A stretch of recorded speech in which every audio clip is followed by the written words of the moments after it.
여러분 안녕하세요. 날씨가 참 많이 덥습니다. 그럼에도 불구하고 오늘 또 이렇게 제 공간을 찾아주신 귀한 시인이 계셔서 또 오늘 좋은 말씀을 들을 텐데 그 당사자는 오늘 황인찬 시인이십니다. 안녕하세요. 안녕하세요. 오신다고 고생했어요. 아닙니다. 근처여가지고요. 저도 깜짝 놀랐어요. 부천에 계신다 그래서 얼마나 반가운지 참 다행이다. 그래서 이건 뭐 사담입니다만은 제가 부탁을 좀 드렸습니다. 1년에 한 번씩, 1년에 한 2번씩 저랑 같이 식사를 좀 하자. 그런 얘기를 드렸는데 흔쾌히 또 좋다라고 얘기를 해 주셔서 오늘 아침은 참 행복합니다. 자, 여러분들 익히 잘 아시다시피 황인찬 씨는 우리 젊은 시인의 한 그룹으로서 아주 독특한 또는 독보적인 시를 쓰시는 쪽입니다. 그래서 간단하게 양력부터 소개 말씀을 드리고 좋은 말씀을 이어가도록 하겠습니다. 자, 황인찬 시인은 안양에서 이렇게 태어났습니다. 부천에서는 안양이 좀 가까운 고장일 텐데, 참 안양에서 그 시인들이 참 많이 나옵니다. 안양에. 참 안양이 좋은 고장인 것 같아요. 부천에서 좀 좋은 시인들이 툭툭 이렇게 좀 튀어나왔을 때, 탄생했으면 좋을 텐데. 자, 중앙대학교 문해창작학과를 졸업했고요. 그 다음에 2010년 현대문학 신인 추천으로 신인문학 추천으로 등단을 했습니다. 자, 우리가 이제 추천제도라고 하는 것은 우리가 아마 60년대, 70년대를 거쳐오면서 이제 그 신춘문예 그 외적으로 이제 현대문학이 제일 처음 이렇게 실시한 제도입니다. 그래서 아마 요즘 1회 추천으로 그걸 완료를 하는지 모르겠습니다만은 옛날에는 3회 추천을 받아야 시인으로서 이제 출발하는 그 제도가 바로 추천 제도입니다. 그런 측면에서 이렇게 보면 현대문학을 통해서 우리 한국 현대 시 또는 뭐 소설 뭐 이런 쪽으로 기라성 같은 시인들과 작가들이 배출이 됐습니다. 그 유명한 문학 잡지를 통해서 등단을 하시고, 또 시집으로는 아주 구간조 식기기라고 하는 시집입니다. 저는 제 개인적으로는 이 시집 한 권에 뿅 간 그런 독자이기도 하고요. 또 애호가이기도 합니다.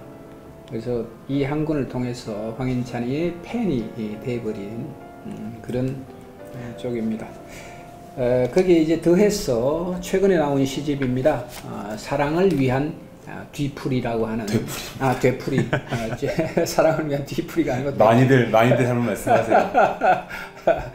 사랑을 위한 뒤풀이가 훨씬 나을 텐데 하여튼 그렇습니다. 그래서 이게 지금 어디서 나왔죠? 창비에서 나왔네. 아주 이쁘게 이렇게 디자인이 잘 됐습니다. 근데 꼼꼼하게 이렇게 디자인이 아주 젊은 감각으로 이렇게 디자인이 참 잘 됐습니다. 그래서 시집을 받아보시는 분들은 아마 새로운 황인찬의 시적 세계에 대한 새로운 면을 또 이렇게 경험하시게 될 텐데, 오늘 이제 말씀드릴 그 시적 세계는 아마 시 3편을 위주로 해서 황인찬이 전체 시를 다 담아내기란 못하겠지만 그래도 개괄적인 시적 세계에 대해서 좀 조명을 해보도록 하겠습니다. 이게 참 우리 수상 얘기할 때마다 제가 참 그렇습니다. 근데 참 많은 상이 있습니다. 대한민국은. 그죠?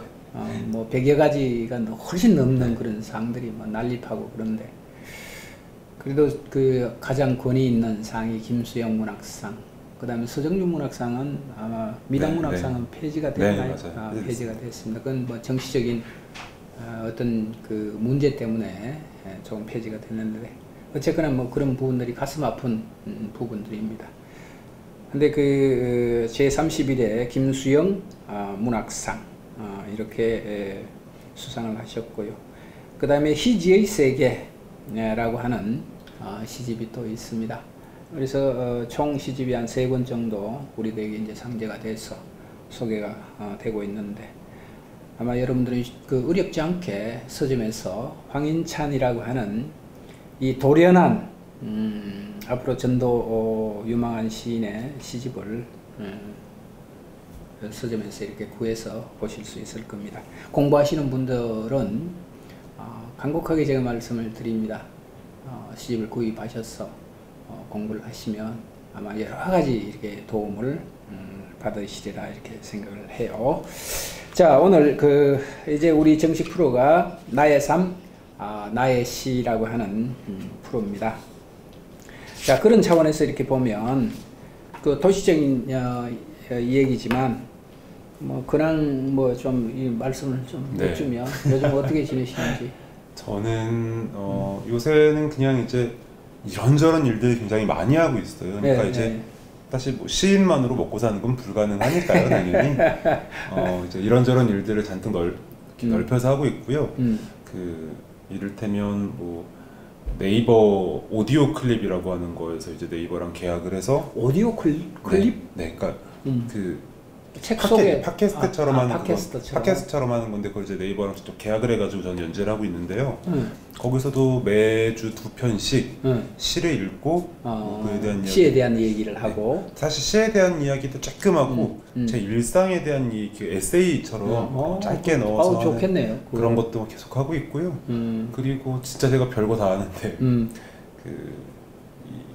지금 라디오 DJ도 하고 있어요. 그 국악방송이라고 하는 데서. 국악이요? 네. 그래서 국악방송에서 거기서 이제 그 제안이 와가지고 올해 3월 초부터 이제 국악을 소개하고 또 거기서도 제가 뭐 삶에 대한 여러 생각들을 말하는 짧은 에세이를 같이 이야기하는 1시간짜리 프로그램을 매일 밤 하고 있거든요.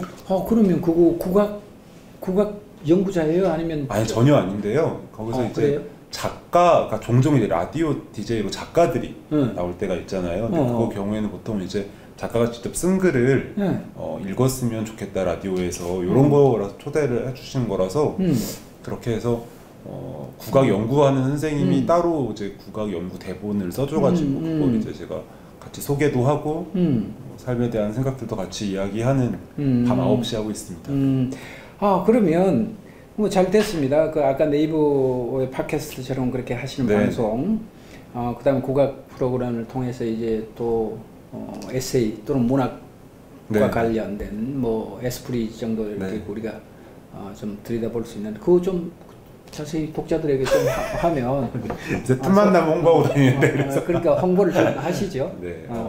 국악방송의 주파수는 FM 99.1이고요.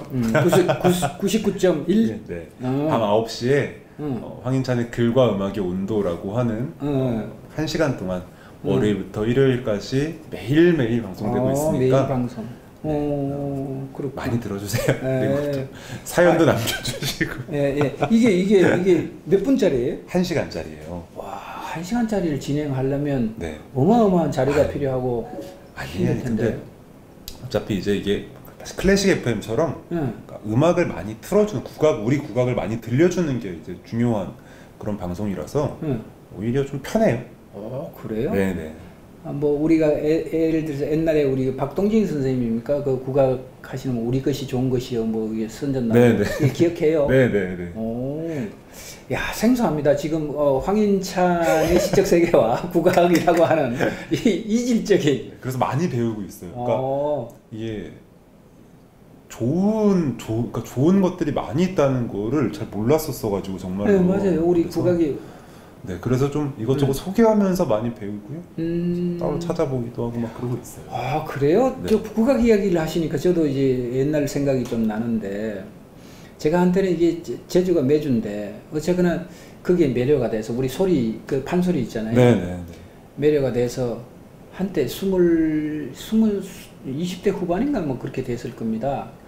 나는 이제 모든 걸 다 접고 우리 소리를 지킬 거야 그러면서 이제 소리를 배우러 이제 간 적이 있어요. 저기 부안이라고 하는 이 고장이 있거든요. 네네. 거기에 이제 최성희라고 하는 네. 아주 유명한 소리꾼이 계셨어요. 아주 키가 자그마한 분인데 지금도 아마 생존에 계실 겁니다. 그래서 거기 가서 이제 선생님 저는 이 국악계에 뼈를 묻겠습니다 하고 이제 큰 절을 올리고 좀 제자를 좀 줘서 이렇게 좀 가르쳐 주십시오. 이렇게 해서 이제 사정사정해서 갔어요. 네. 갔는데 한 열흘인가 이렇게 그 단가부터 가르치거든요. 네. 그 판소리 이렇게 하면. 저는 너무 좋았어요. 너는 뭐 열심히 한다고 이렇게 했는데 나중에 이제 열흘 딱 지나니까 선생님이 불러서 앉으라고 그래요. 집에 가라. 집에 가라. 도저히 안 된다. 우선 집에 가라. 우선 이게 발음이 안 되는 거예요. 난 경상도 쪽이잖아요. 그러니까 전라도 이건 맛깔스러운 그 정감 이런 것들을 말해서 그게 우러나와야 되는데 도저히 안 되는 거예요. 아무래도. 그래서 도저히 답이 없다.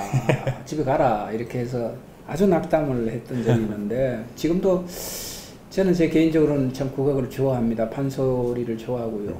그래서 언제 기회가 되면 그 소리의 대가들을 좀 모셔서 이 프로도 좀 말씀도 좀 듣고 또 소리도 좀 이렇게 소개하고 이렇게 하고 싶어요. 근데 황인찬 씨가 그걸 너무 의외죠. 저도 사실 지휘 받았을 때 되게 의외였는데 그래도 뭐 어쨌든 재미있는 일을 할 수 있는 기회라서 배우고 있습니다. 와, 깜짝 놀랐어요. 지금 인생을 걸어가면서 정해진 길만 걸어가는 건 아니잖아요. 돌연한 어떤 돌발적인 일도 생기기도 하고 우연찮게 또 내게 다가온 그 일을 통해서 또 새롭게 태어나는 거듭나는 그런 계기성이 되기도 할 텐데 아마 이제 황인찬 시인이 그러지 않으리라 그렇게 봅니다.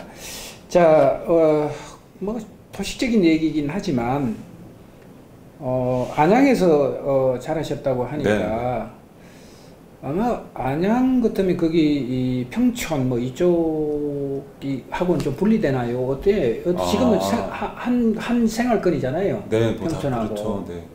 그러면 태어나실 때는 평촌이 막 공사를 할 때인가요? 아니면 평촌이 93년도에 이제 만들어졌던 거죠. 그랬나요? 92년, 3년 이때 만들어져가지고 근데 저는 사실 뭐 거기랑은 별로 이렇게 연이 없었고 저는 그냥 그보다는 안양에서 조금 더 이제 평촌 말고도 오래된 동네에서 살았었고요. 그래서 기억나는 건 그런 거였어요. 근데 약간 이제 그러면 신도시랑 그 구도시, 구시가 혹은 이제 거기서 바깥에 있는 좀 다른 옛 동네들하고는 좀 이제 여러모로 이제 생활 수준 격차가 있잖아요.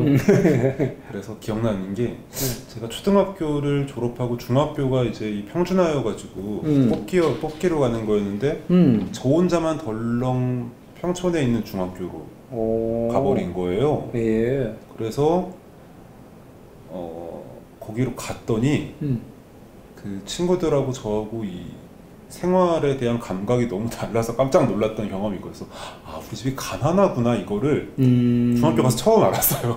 그 문화적 체험이기도 하고 뭐 하여튼 뭐 그런 정도? 근데 뭐 안양이라고 하면 약간 그런 게 있잖아요. 이 서울 외곽에 있는 이 이제 베드타운들 특유의 유성도시들 특유의 지금은 그렇죠. 그 감각이 어떤 거냐면 내가 사는 곳에 어지간한 건 필요한 건 다 있고 뭐 부족한 게 없잖아요. 그런데 무엇인가 특별한 일을 혹은 뭔가 좀 재미있는 어떤 대단한 것을 보러 가고 혹은 체험하러 가려면 1호선을 타고 1시간 동안 서울로 가야 되는 거예요. 그래서 저의 10대 시절은 약간 그런 거였던 것 같아요. 그 안양 관련된 기억들은 언제나 그래서 뭔가 여기가 아니고 좀 다른 데로 가야 좀 재미있는 게 있구나, 즐거운 일들이 벌어지는구나 라고 생각하면서 했던 게 이제 그런 감각. 그래서 약간 그 특유의 그 정서나 감각이 좀 있는 것 같아요. 그렇습니다. 그래서 우리가 보면 대체적으로 우리가 이제 인구 이동이 가장 활발할 때가 70년대잖아요. 그러니까 뭐 공업화가 되고 뭐 이렇게 하면서. 근데 지방이라고 하면 이제 안양 이남인가요? 안양 이남에 많은 그 사람들이 서울로 이제 몰려들 텐데 그때는 필수를 거쳐야 되는 고장이 안양이잖아요. 교통편으로. 네. 그죠? 안양 다음에 이제 과천이고 뭐 옛날부터 이제 과거 시험을 보려면 과천 고개를 넘어야 되는 뭐 이런 그 길목인데 그래서 저는 안양에 대한 인상이 제 인상이 물론 그때는 뭐 농경 사회였겠죠. 70년대 뭐 이런 때는 여기나 뭐 거기나 다 포도밭이었다고. 별반 다름없이 그럼에도 불구하고 꽤 뭐라 그럴까 정체되지 않고 낯선 문물이라고 할까요? 낯선 정보들이 오고 갔던 그 고장이 바로 안양이 아닌가 이런 생각을 좀 하게 됐어요. 그래서 아마 지금 뒤집어 보면 시인들이 꽤 안양에서 많이 이렇게 탄생을 하잖아요. 이제 그런 배경들이 아마 조금 정체됨과 되는 것이 아니라 굉장히 그 역동적으로 시대성과 결부돼서 이렇게 바뀌어가는 그 과정에서 필연적으로 시인들이 많이 배출된 게 아닌가 이런 생각을 좀 하게 됐습니다. 좋습니다. 아마 제가 이제 그 시집을 읽어내면서 이 황인찬 시인은 하나 의문점이 있었어요. 하나 가정적인 배경이라고 그럴까요? 그런 것들에 대해서 조금 한번 만나면 한번 물어봐야 되겠다. 뭐 성장의 배경, 그 환경도 좋지만 가족 내적인 구성이라든가 이런 부분들에 대해서 한번 물어봐야 되겠다 이런 생각을 했거든요. 그 가정은 어땠습니까? 어땠냐고 하면 일단은 사실 뭐 첫 번째 시집에서 특히 첫 시집이 그렇잖아요. 첫 시집은 그냥 그 시집 내기 전까지 자기 살아온 삶이 다 그냥 자연스럽게 들어가는 거라 그렇게 만들어지는 거 사실은 만드는 게 아주 어렵지도 않고 그런 게 참 첫 시집인 것 같은데 저 같은 경우에는 이제 저희 아버지가 목회를 하셨어요. 목사님이시고 그래서 여쭤보는 근데 저는 사실 신앙을 못 가졌거든요. 그래서 그거에 대한 감각이 조금 있었어요. 그러니까 내가 가족들하고 되게 좀 분리되어 있구나라고 하는 감각이랑 나는 결코 저 신앙을 가질 수가 없네라고 하는 생각이랑 그래서 제가 깜짝 놀랐던 게 제 동생도 남동생이 연년생 남동생이 있는데 남동생이 이제 기독교 학부를 졸업을 신학 쪽이 그 친구가 동생이 그래서 이제 고3 때 제가 이제 신학을 전공할 거라고 해가지고 어머니가 동생을 앉혀놓고 뭐 얘가 하는 건 좋은데 다른 길이 있을 수도 있는데 그렇게 한다고 하니까 너 하고 싶은 거 해도 돼 그랬더니 그러니까 어머니한테 내가 그렇게 믿음이 신앙이 없어 보여 이렇게 말했다고 하더라고요. 그래서 제가 사실 그 얘기를 어머니한테 전해 듣고 깜짝 놀랐었거든요. 왜 깜짝 놀랐냐면 저는 제 동생도 그냥 다니는 거라고 그냥 이제 여기 있으니까 다니는 거라고 생각을 했었는데 그게 아니더라고요. 동생은 신앙이 굉장히 깊더라고요. 근데 생각해보면 사실 동생은 저희 아버지는 개척교회를 하셨어가지고 그 학생 10대 청년부 혹은 청소년부 학생들이 재미있을 만한 거가 많진 않았거든요. 그래서 동생은 그런 게 아쉽고 부족하니까 오전에 이제 그 아버지가 하는 그 예배를 마치면 다른 교회로 갔어요. 동네 친구들이 더 많이 참 특이하네요. 다른 교회로 가서 그럴 수 있지 어린 나이에 거기서 또 이제 이런저런 청년부 활동도 하고 막 그랬던 건데 저는 사실 그걸 보면서도 제가 신앙이 깊어서 저럴 거라는 생각을 전혀 하지 못하고 쟤는 저게 재밌나 보다 이렇게 생각을 했다가 왜냐면 저한테는 그게 사실 뭐 원래 좀 그렇잖아요. 형제라고 하는 게 좀 서로 어느 정도 가까이 있어도 관심이 없기도 하고 가까이 있어도 이해가 잘 안 되기도 하고 이런 건데 그래서 그냥 그렇게 생각을 해오고 있다가 이렇게 하는 걸 보고서 세상에 이게 나랑 같은 걸 보고 자랐는데 얘는 이렇게 되는구나 그런 생각을 했었거든요. 그래서 사실 저희 집안이 아버지랑 어머니랑 동생이 다 같은 학교, 같은 과 동문이에요. 다 기독교. 신학 쪽. 그렇게 돼 있는 돼 있어가지고 저 아버지도 지금 그래서 그 학교에서 지금 이제 강의를 하고 계시고 채플 수업 같은 걸 하고 계시거든요. 그래서 이렇게 온 가족이 다 이렇게 신앙으로 강하게 이제 신앙을 강하게 가진 집안에서 저는 그렇게까지 썩 그렇게 훌륭한 신앙을 갖고 있다고 말할 수는 없고 사실 믿지를 못해가지고 좀 그런 감각들이 많이 반영된 것 같아요. 그리고 근데 그런 와중에도 제가 신앙이 있든지 없든지 간에 이 세계관이나 문화라고 할 만한 것들은 언제나 그 이제 엄청 많이 이렇게 영향을 받아오게 되잖아요. 그래서 기독교적인 세계관이라고 하는 것은 굉장히 많이 더 강하게 드러나게 된 것도 있고요. 어릴 때부터 어머니가 막 그런 말씀 많이 하셨거든요, 저한테. 엄찬아, 너는 하나님의 아이니까 세상 사람들하고는 다르게 살아야 돼 라고 맨날 말씀하셔가지고 그러니까 이제 신앙인으로서 다른 삶을 살아야 된다, 세상 사람들처럼 살면 안 된다 이런 말씀을 하신 건데 맨날 그냥 듣고 아 네 하고 그냥 사실 막 이렇게 원래 제가 좀 그렇거든요. 어머니가 뭘 시키든 누가 뭘 시키든요 아 네 하고 안 듣고 제 마음대로 하는 스타일이어가지고 그래서 막 그런 것들이 계속 들어오고 자랐어서 그게 좀 많이 특히 첫 번째 시집에 많이 반영이 되었었죠. 맞습니다. 그래서 이제 여쭤보는 거고 이제 뒤에 이제 또 말씀을 또 청해서 듣겠지만 어쨌거나 우리가 신의 존재라고 하는 것은 믿음의 대상이고 일방적으로 받아들이는 쪽이잖아요. 네. 그죠? 네. 근데 이 시집을 통해서 이제 황인찬이가 이제 황인찬 시인이 얘기하고자 하는 것은 왜라고 하는 거거든요.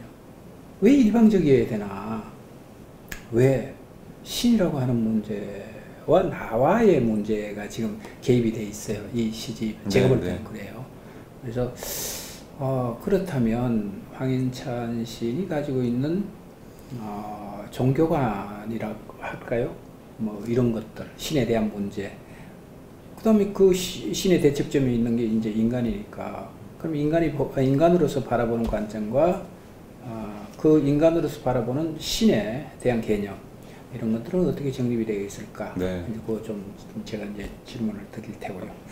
자, 우선 본격적으로 이제 이 얘기를 듣기 전에 우리 프로에서 이제 시낭독을 한 편씩 이렇게 하는 게 있습니다. 그래서 한 3편을 오늘 선정을 했는데 아마 첫 그 시가 제목이 이제 낮은 목소리라고 하는 시입니다. 혹시 수고스럽지만 네, 좀 읽어주시죠.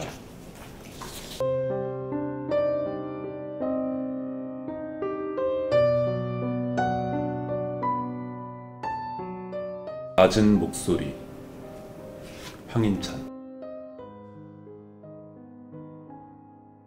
성가대에 들어간 것은 중학교 때였다. 일요일 오후엔 찬양 연습했다. 끌어내리듯 부르는 것이 나의 문제라고.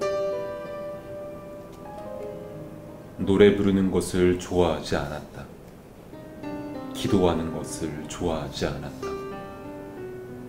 나무로 된 긴 의자와 거기 울리는 소리가 좋았다. 말씀을 처음 배운 것은 말을 익히기 전의 일이었다. 그것을 배우며 하나님의 목소리는 무엇일까 생각했다.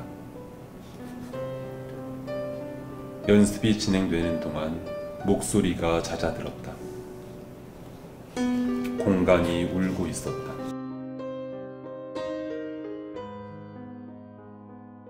낮은 곳에 임하시는 소리가 있어. 계속 눈앞에서 타오르는 푸른 나무만 바라보았다. 끌어내리듯 부르지 말라는 말을 들었다. 마음이 어려서 신을 믿지 못했다.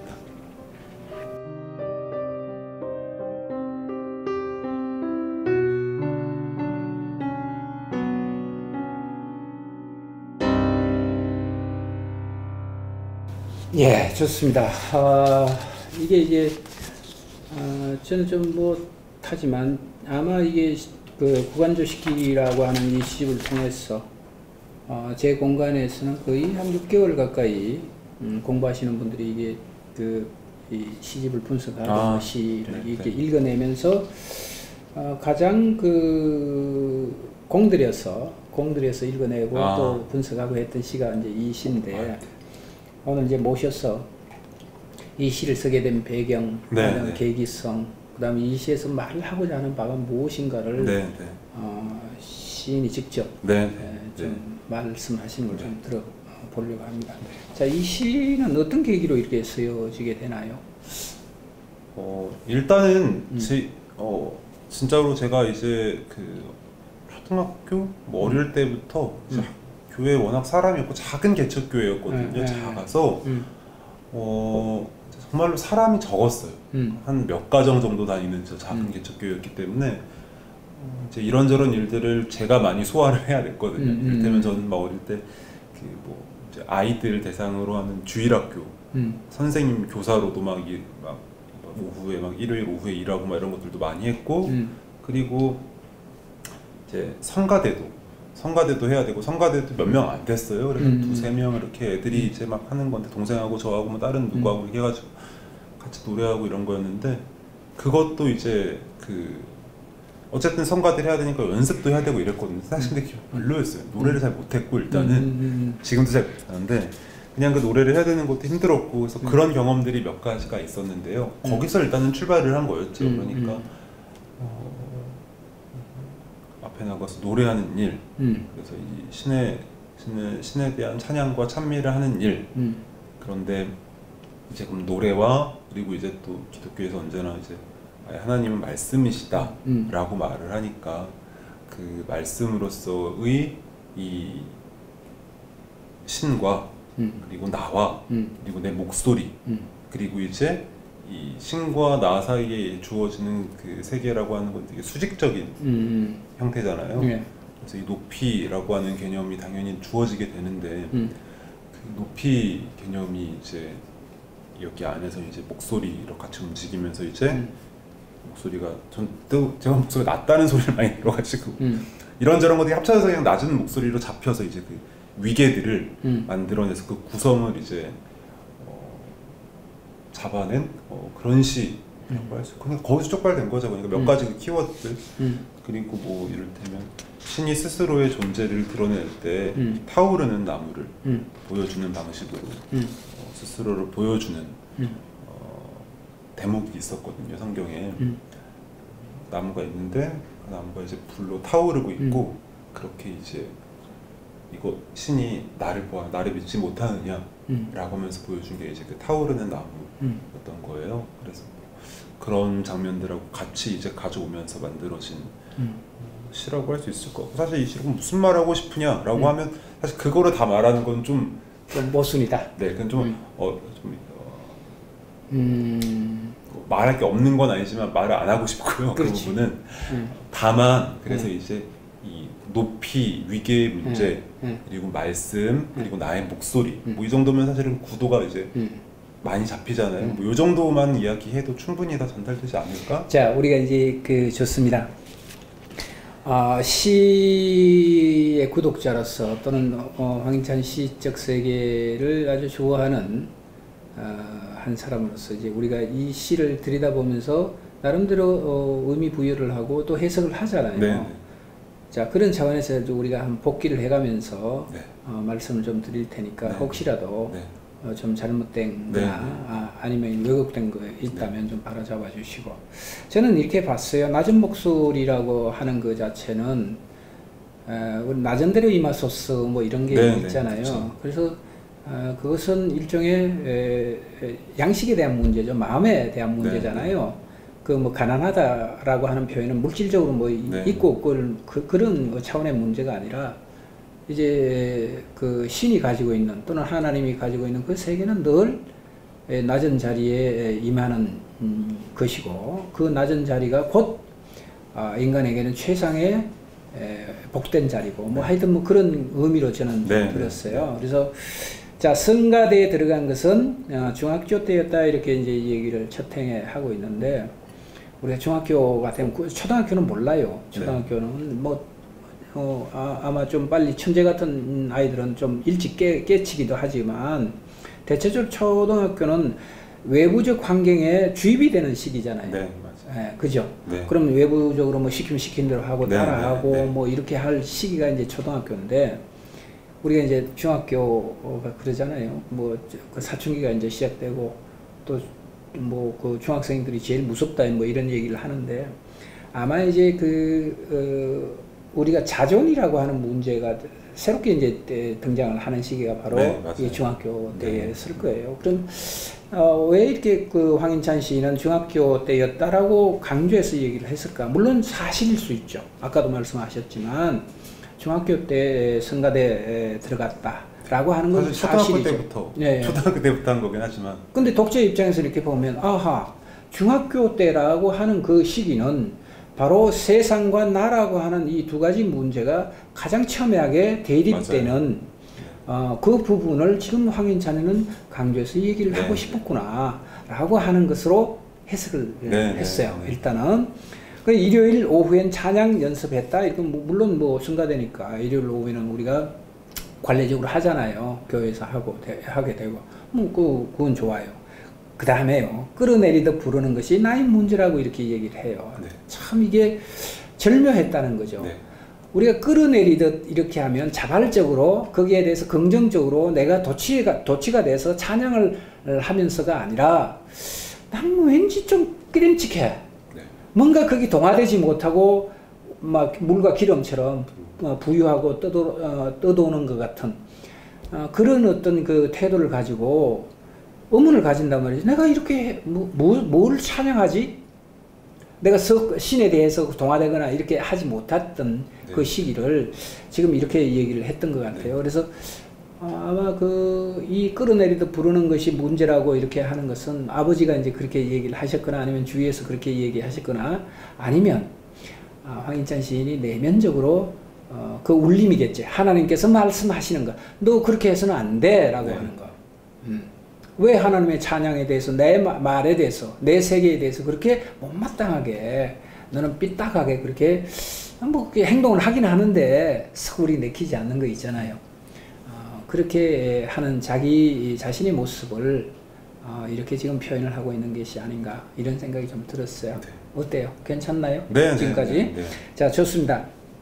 그 다음에 이제 노래 부르는 것을 좋아하지 않았다 이렇게 얘기를 하셨는데 아마 이제 표면적으로는 뭐 내가 노래를 못하니까 부르는 걸 좋아하지 않았다 이런 얘기일 수도 있죠. 근데 제가 바라볼 때는 이게 찬양이라고 하는 문제잖아요. 뭐 성가대니까 그것에 대해서, 왜냐하면 끌어내리듯 하는 나의 태도는 그것을 뭐 도취해서 즐겁게 이렇게 노래를 못 불러도 도취가 되면 자기 흥에 의해서 즐겁잖아요. 노래 부르는 게. 근데 화자 자신은 거기에 대해서 늘 간극을 가지고 있고 의문을 가지고 있고 신과 나는 무엇인가라고 하는 가장 근본적인 회의라든가 이런 것들을 중학교 때 벌써 가졌다는 것은 놀라운 일이거든요. 이런 것들이. 그래서 나는 그렇게 이 시를 들여다봤고요. 그래서 그 측면에서 보면 기도하는 걸 좋아하지 않았다. 기도라고 하는 것은 예를 들어서 우리가 이제 뭐라 그럴까요? 인위성이라고 하는 그것과 관련되어 있다라고 본다면 일종의 그게 합당한 행동이긴 하지만 또 다른 측면에서 보면 그것이 하나의 제도잖아요. 기도라고 하는 거예요. 그죠? 그래서 그런 것들을 좋아하지 않아 화자는. 신과의 대화가 직접적으로 되면은 기도가 아니라도 얼마든지 소통할 수 있고 내가 다 할 수 있고 내가 스스로 가서 닿는 그 접점이 신과의 만남의 장소인데 굳이 기도라고 하는 그 일종의 형식을 만들어서 해야 되는 부분에 대해서는 화자 입장에서는 그렇게 썩 달가워하지 않았는 게 아닌가 이런 생각이 들고요.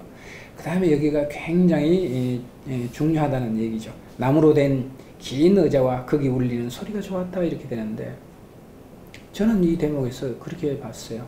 바로 이 소리가 나무로 된 긴 의자가 내는 소리, 그 소리가 우리가 일종의 자연성이잖아요. 대상이잖아요. 이게 무슨 소리냐면 하이데거식으로 얘기하면 사물이 말하는 그 자체가 곧 원형이고 신의 목소리고 이런 개념으로 이렇게 들여다보면 아하, 자, 이 시의 화자는 예를 들어서 강단에 서서 목사님들이 뭐 강설이라고 하나요? 설교를 이렇게 하고 이렇게 하는 것도 굉장히 중요하지만 그 세계 속에서 신을 발견하는 것이 아니라 바로 긴 의자가 삐걱거리는 소리, 그 울리는 소리 속에서 화자는 신을 발견한 거예요. 그게 좋다는 거죠. 찬양하는 것도 좋고 성가대에서 노래하는 것도 좋고 기도하는 것도 좋지만 화자에게는 그 모든 것들보다도 그 장의자에서 삐걱거리는 그 소리 속에서 바로 신의 목소리를, 신의 세계를 발견한 계기성이 됐다는 거예요. 이게 놀라운 그 부분이거든요. 제 입장에서는 그렇습니다. 그래서 이 시를 들여다보면서 제가 매료됐던 게 여기에 있었던 거예요. 이 시에. 그래서 야, 이거는 글쎄요. 그래서 찾아봤어요. 도대체 황인찬 시인은 우리가 뭐 연륜을 얘기하는 게 참 촌스럽지만 나이가 얼마나 됐을까? 그래서 찾아보니까 아주 숫제 말로 우리 숫제 말로 새파란 젊은이에요. 새파란 젊은이가 나무로 된 긴 의자와 거기 울리는 소리가, 거기서 울리는 소리가 좋았다라고 하는 그 신의 개념을 거기서 발견했다라는 거잖아요. 이 놀라운 이 얘기였거든요. 제가 볼 때는 그랬어요. 그래서 야, 그 다음에 이제 가죠. 말씀을 처음 뵌 것은 말을 익히기 전의 일이었다. 야, 절창입니다. 이게 왜냐하면 이것과 이제 나무로 된 긴 의자와 거기 울리는 소리가 바로 말씀이고 우리가 은혜라고 하는 그 이전의 소리잖아요. 그 이전의 소리잖아요. 그걸 얘기하신 거예요. 네. 지금. 그래서 말씀을 처음 배고서 말을 익히기 전의 일이었다. 와, 한마디로 다 정리가 돼버린 거예요. 한마디로. 네.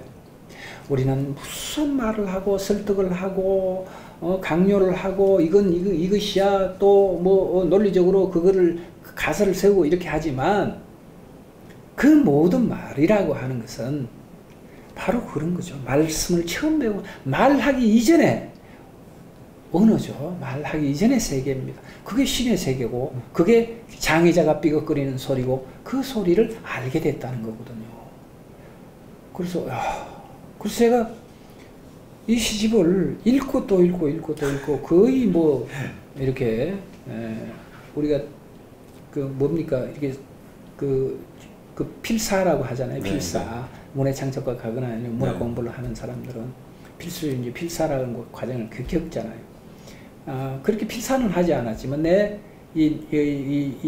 그 뭡니까 관념적 세계 속에서는 그야말로 필사를 하듯이 계속 반복적으로 읽게 되는 계기가 됐어요. 이 시가. 그래서 자 보세요. 그것을 배우며 이제 근본적인 질문을 합니다. 하나님의 목소리가 무엇일까?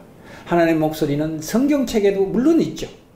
그렇지만 그 성경책에 있는 것이 하나님의 목소리 전체가 아니고 장의자가 삐걱거리는 그 소리 속에 하나님의 목소리가 있고 말씀 이전의 소리죠.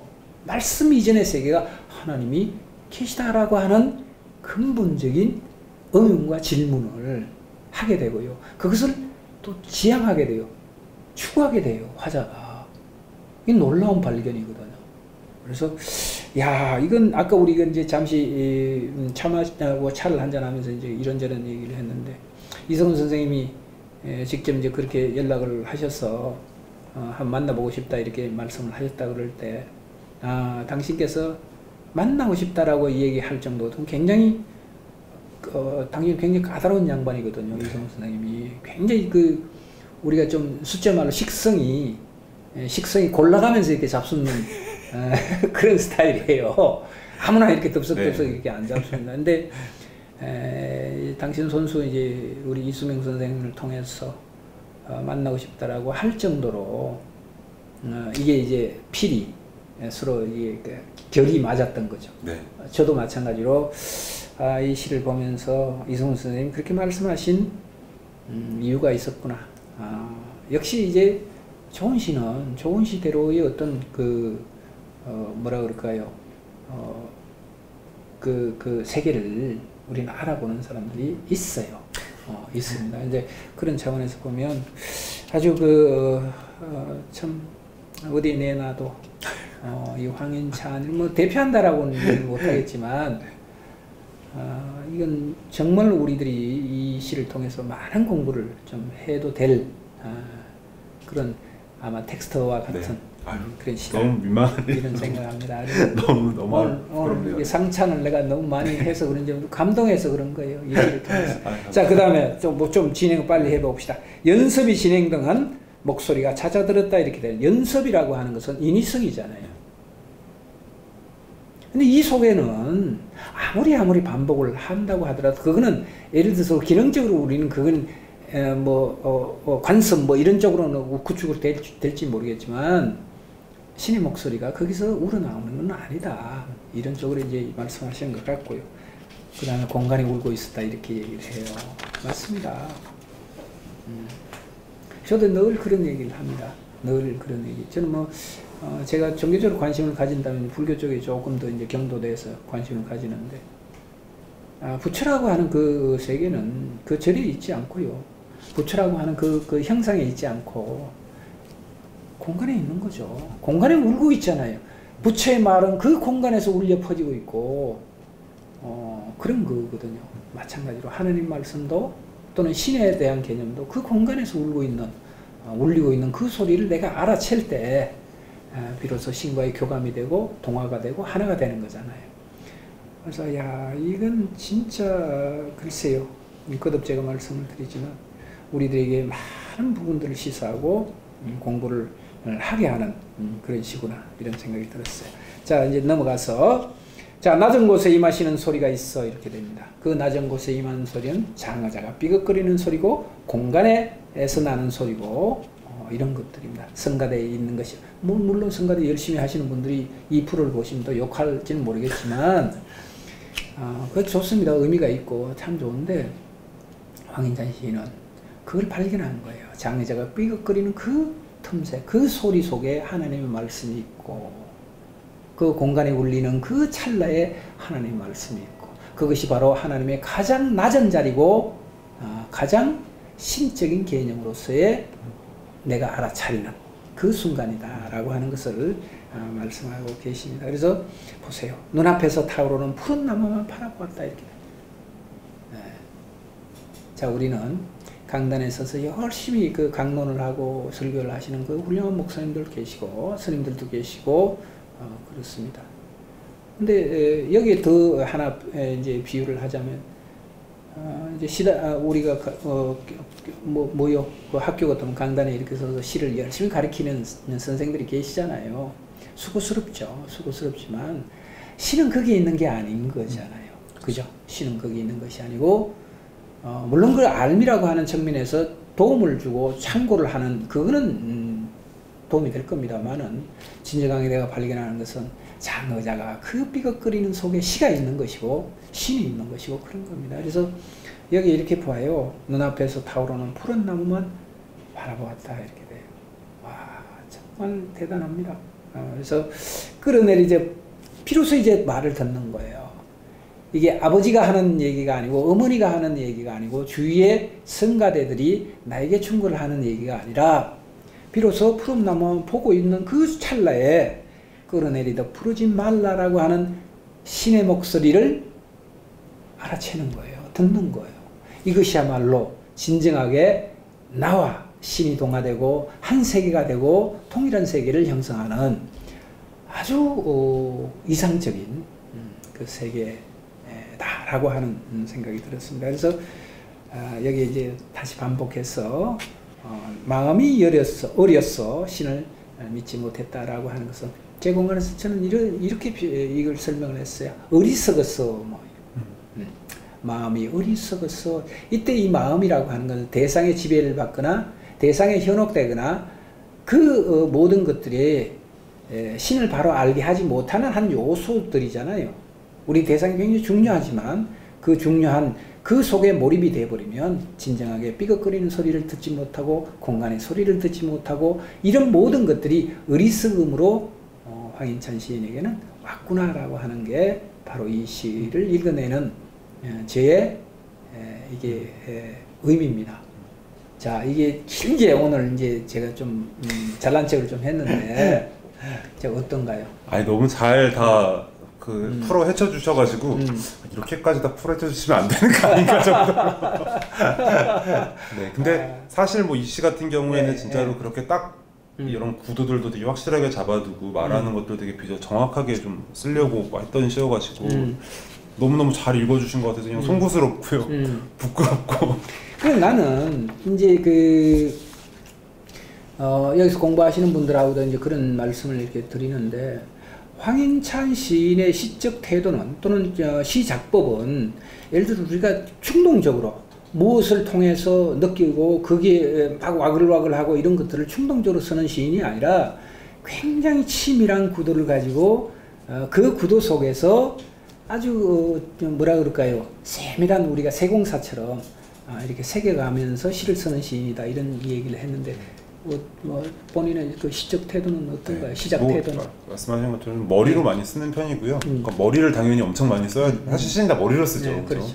그러니까 이런저런 구도나 이런 것들을 좀 최소한 들어갈 때 시를 들어갈 때 아까 제가 설명할 때도 아예 그냥 그러니까 높음과 낮음이 있고 뭐 나와 신이 있고 막 이런 구도들이 있다고 막 딱 그 정도 말씀드렸잖아요. 근데 시 들어갈 때 딱 거기서 출발을 하긴 하거든요. 그러니까 수직적 개념과 수평적 개념 구도를 명확하게 잡아놓고 이 시에서 어떤 구도들이 층위가 하나든 두 개든 뭐 그 이상이든 이 구도를 잡아둔 상태에서 이제 그 다음에 내가 뭘 해야 되지, 뭘 쓸 수 있지를 이제 찾아가는 방식으로 써나가서 사실 그렇다고 막 완전 치밀하게 모든 걸 무슨 수학 공식처럼 계산하고 이렇게 쓸 수는 없잖아요. 다만 그래도 이제 감정에 휘둘려 쓰는 거 좀 피하려고 하는 편인 것 같아요.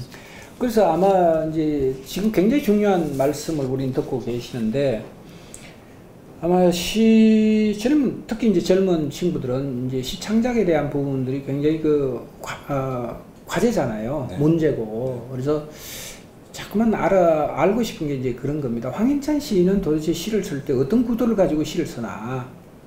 이런 것들이 이제 참고사항으로 이제 얘기를 되면, 그래, 황인찬은 저렇게 썼는데 나도 한번 그렇게 해볼까? 이런 게 또 할 수 있잖아요. 네, 네. 젊은 친구들은. 이제 이게 굉장히 중요한, 그러한 정보일 수도 있죠. 정보일 수도 있죠. 그래서, 좋습니다. 이 얘기가 이제 좀 많이 길어졌는데, 자, 바로 이제 넘어가 보도록 할게요. 조금 이제 관념적인 질문이긴 합니다. 황인찬 시인에게 시는 무엇이고 인간은 무엇인가라고 하는 근본적인 질문을 좀 해볼게요. 이건 좀 독자들이 왜 저렇게 어려운 질문을 하나 뭐 이렇게 생각할 수도 있겠지만 아마 이제 이런 것들이 이제 황인찬 시인이 지금까지 고민하면서 구축해왔던 시적 세계의 바탕이고요. 앞으로도 또 지향해 가야 될 그 세계성이라고 저는 생각을 해요. 그래서 그런 점에서 이렇게 복잡하니까 이게 왜냐면 대답할 수 있는 방식이 너무 많잖아요. 그래서 이거 같은 경우는 대체 어떻게 대답을 하는 게 전체 흐름에 적합할까를 생각하면서 약간 곤란한 질문이라는 생각을 했었는데 다만 일단 저한테는 일단 뭐 신앙의 대상이라고는 할 수는 없을 것 같고요, 당연히. 그리고 뭐 진짜로 있느냐 없느냐도 사실은 그렇게 중요한 문제는 당연히 아닌 것 같고요. 다만 인간이라고 하는 존재가 무엇인가 인식하기 위해서 그리고 살아가기 위해서 다른 사람과 관계 맺기 위해서 당연히 어떤 기준점이 필요하잖아요. 그 기준점으로서의 어떤 상한치라고 할 수도 있을 테고 정초하는 것이라고도 할 수 있을 텐데 그것으로서 존재하는 것이 신이라고 할 수 있을 것 같고요.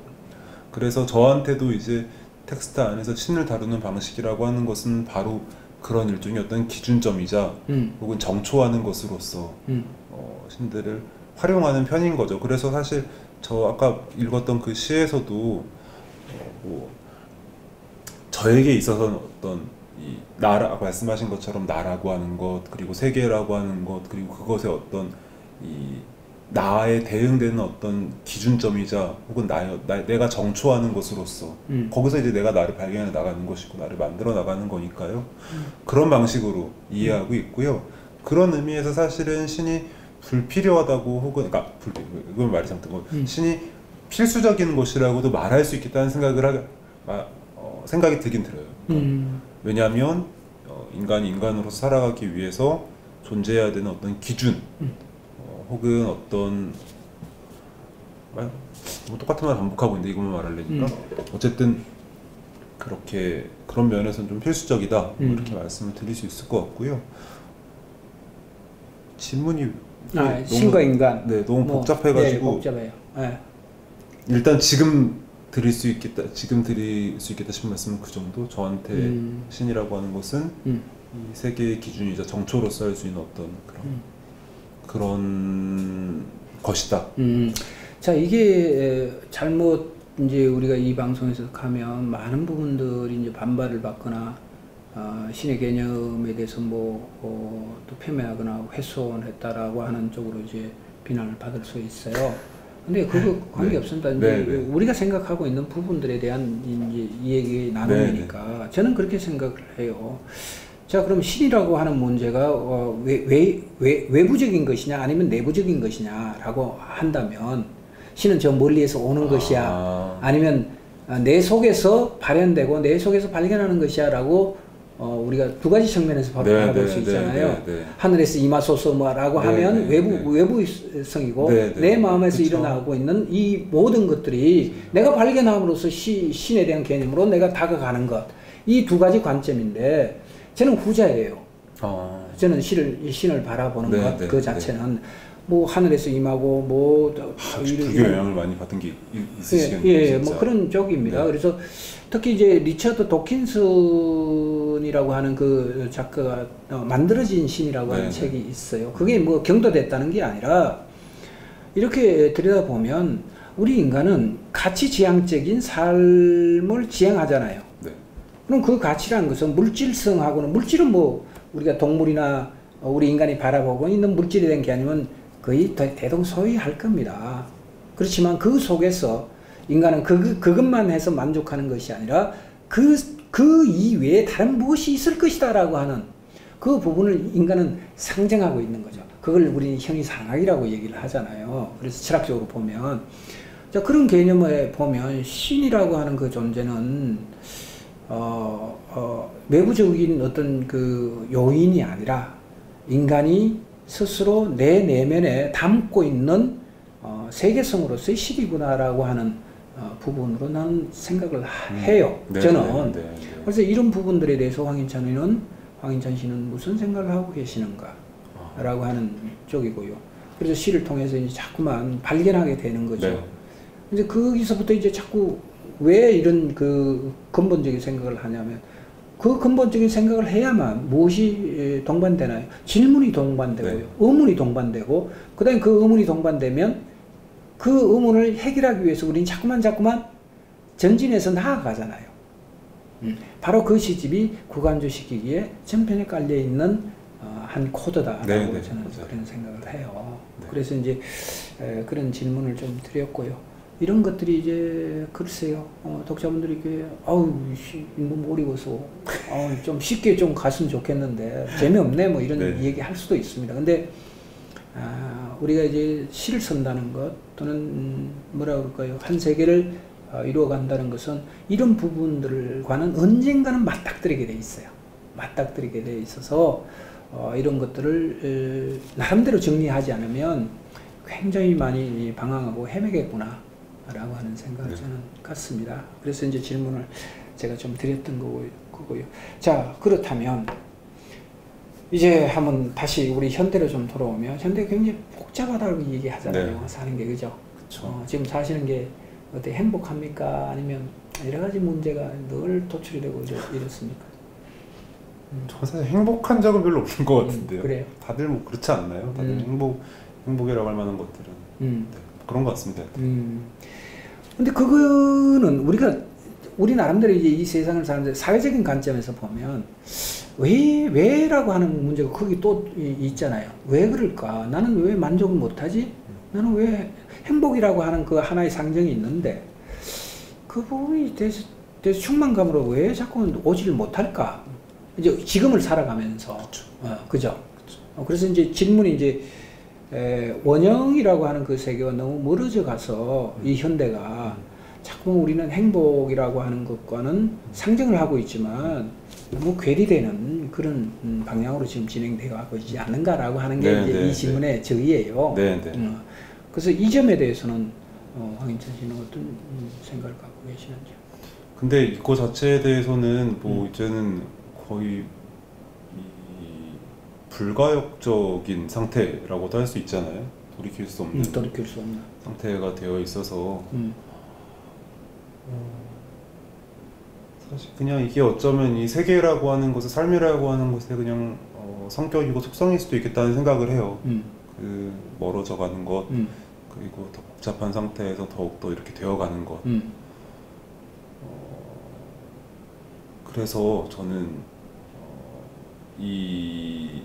왜냐고 했을 때 결국에는 그러면 이렇게 할 수도 있잖아요. 그럼 다 마음먹기 나름 아니냐 이렇게 말할 수도 있을 텐데 저는 사실 그걸 마음먹기 나름이라고 말하고 싶진 않아요. 왜냐하면 아까 뭐 신이 내부에 있느냐 외부에 있느냐라고 했을 때 근데 그건 사실 뭐 신에 대한 문제만은 아니고 이 세계를 어떻게 인식하느냐의 문제이기도 한 거잖아요. 근데 관점 문제죠.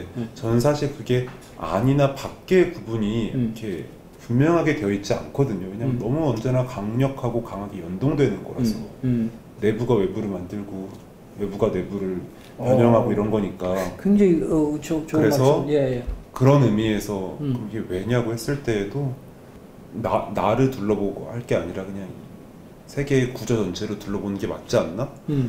너무 되게 추상적인 말만 하게 되는 것 같아서 이게 좀 마음이 안 좋은데 그냥 그런 거에 좀 더 가까운 것 같아요. 저 같은 경우에는 그래서 이 기본 자체, 이 상태 자체는 어떤 의미에서는 이 세계의 속성 혹은 우리 삶의 속성이라고 할 수 있을 테고 그렇다면 이렇게 일들이 벌어지고 있는 것들을 제대로 이해하기 위해서는 내 주변에서 벌어지는 일들을 그리고 그 너머에서 벌어지는 일들을 계속 관심 있게 이건 사실 뭐 사회적인 것일 수도 있고 뭐 아니면 정치적인 것일 수도 있고 다 모든 걸 포함하는 거겠죠. 그 모든 것들이 우리 삶과 우리의 마음하고 다 연동되는 거니까 그렇게 말할 수 있지 않을까요? 그리고 이 규모가 갈수록 너무 커져서 이제 돌이킬 수 없는 상황이 되어가는 거는 맞는 것 같다는 것도. 자, 이제 우리가 그렇게 본다면 이제 시를 쓰는 행위는 일종의 이제 그런 우리가 불가역성이라고 아까 말씀을 하셨는데 그럼에도 불구하고 우리는 뭔가 하나의 희망을 가지고 또 이렇게 좀 했으면 좋겠다라고 하는 일종의 기독교적으로 얘기하면 강구잖아요. 네.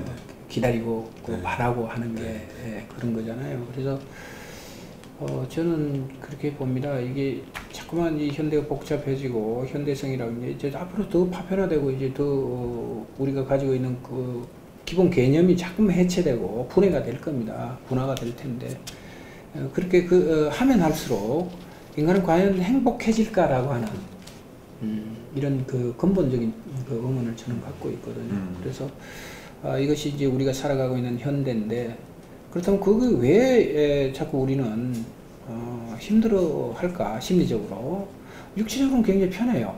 원시 시대보다는 지금 훨씬 편하고 안락하고 이렇지만 심리적으로 자꾸 불안하고 공포스럽고 자꾸 힘들어요.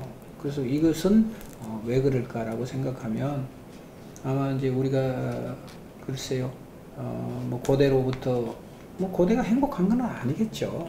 그렇지만 자꾸 분화가 되고 원형성이라고 하는 그 세계를 자꾸만 잃어버리고 자꾸 멀어져 가잖아요. 자꾸만 멀어져 가다 보니까 이런 불안감이 내재적으로 잠재하고 있는 것이 아닌가. 이래서 우리는 지금 불안한 거 아닌가. 저는 제 나름대로 그렇게 생각을 해요. 그래서 그런 차원에서 좀 질문을 좀 드려봤고요. 자, 그렇다면 하나만 더 나가봅시다. 자, 이 시대에, 뭐 시대라고 하면 우리가 대단히 큰 얘기하는 것 같지만, 지금 현재 황인찬이는 누구냐? 뭐 이거 굉장히 추상적인 질문이잖아요. 그죠? 지금 황인찬이는 밥 먹고, 뭐, 아까 이제 국악 하고, 팟캐스트 하고, 네이버 하고, 이렇지만, 황인찬이는 황인찬이로서 뭔가 이렇게 만들어가고 싶잖아요. 그죠? 그런 점에서는 어떻게 좀 만들어가고 싶어요. 나는 나로서 어떻게 좀 만들어가고 싶어요. 질문이 다 너무 추상적이고 어려워가지고. 근데 뭐 아까 얘기했던 맥락에서 이어서 이야기를 하자면 저한테는 뭐 되게 뒤에 질문하고도 겹칠 것 같은데. 저는 어쨌든 간에 그냥 제 인생에서 제일 중요한 건 시쓰기이거든요. 근데 제가 제 인생에서 제일 중요한 게 시쓰기라고 하는 거는 단지 내가 나 혼자 시를 잘 쓴다. 나 혼자 뭐 시가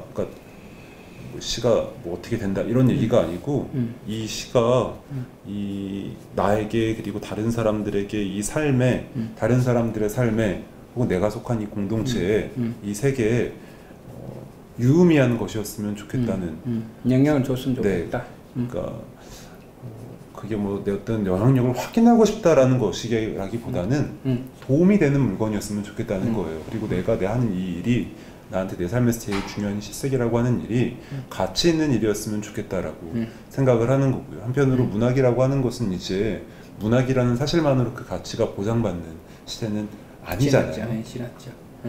그렇다면 그래서 문학은 스스로가 그 쓸모를, 역할을, 기능을 계속 고민하고 탐구해야 되는 시대인데, 그렇다면 나는 이 시대에 이 글쓰기를 통해서 어떤 것들을 할 수 있을까를 고민하는 게 제 삶에서는 가장 중요한 일이라고 할 수 있을 것 같아요. 그리고 아까 뭐 얘기했던 불안하고도 같이 이야기를 하자면 우리 삶의 속성이라고 하는 것이 너무나 당연하게 더 이제 파편화되거나 분해되거나 해체되거나 복잡해지거나 갈라지거나 나눠지거나 하는 것들이, 그래서 도무지 이것을 헤아릴 수 없고 가늠할 수 없는 것이 삶이라고 한다면 사실 문학은 그 삶을 그대로 그려 보이는 것이면서 그 삶을 그대로 그려 보이는 방식으로 사실은 그것과 그것에 대한 저항을 하는 방식이라고 저는 언제나 생각을 하면서 쓰고 있거든요. 그렇다면 그렇게 반대 방향을 그려 보일 수 있고 제시할 수 있고 상상할 수 있다는 바로 그런 점 때문에 이 삶에 조금이라도 더 나은 메시지를 만들 수 있지 않을까? 그리고 그것이 좀 더 실질적으로 가능해져서 여러 사람들에게 어떤 생각들을, 마음들을 갖게 할 수 있는 건 아닐까라는 생각들을 하면서 글을 써 나가고 있는 거죠. 그게 저한테는 뭐 그 질문에 대한 답이 될 수 있지 않을까 싶어요. 예, 맞습니다. 예.